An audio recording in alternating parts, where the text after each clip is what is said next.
you alluded to the Burger Gate. Is this as ridiculously minuscule as it appears to be on the surface? And is it maybe even more about just the NCAA trying to get back at Jim Harbaugh because he blew them off? Essentially, it does sound exactly that, and he basically did the same thing that Jim Tressel did with the Tattoo Gate back in 2011 or 2010, whenever that actually occurred, where he was asked about it by the NCAA, and he just was like, "Oh no, that there's nothing to that," and then they get a receipt and show that there was something to it. It really is that simple. It was a couple. It wasn't even. I mean, they were commitments, right? They were recruits, but they were commitments dropped by unannounced.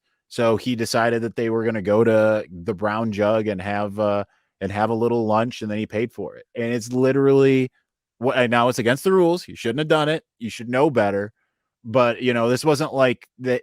Some kind of crazy thing like Nicholas Harbor's in town and takes him to Weber's for this crazy surf and turf thing and gets him a hotel room there. It's like $600 a night. It wasn't even anything like that. It was literally as simple as he went and got burgers at a local burger joint and paid for it, and then was not truthful to the NCAA when initially asked about it. So you can make of that what you will, but when you have other programs out there, especially really flaunting the rules in pretty obvious ways, it's pretty amazing that this is the line in the sand that the NCAA has drawn. Now, I'm a hardline rule follower just in life, and granted, I've been on record for a long time, well before my started in this profession, saying that the Tat Gate was kind of ridiculous, and not kind of, but it was.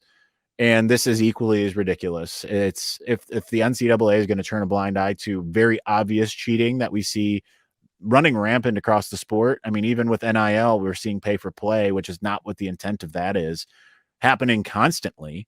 And yet, they don't care about that, and they care about this. It just shows that the priorities are backwards in the institution. That said, Jim Harbaugh was wrong for doing what he did. I'm not saying he wasn't, but and he's going to get some kind of punishment. Might be a couple game suspension of some sort, which I think would be deserved for not being truthful. But to make it into this, it's a level 1 violation, and this is the top of the bad, and we don't really see a lot of schools getting punished for really anything. It shows you why the NCAA has become such a joke.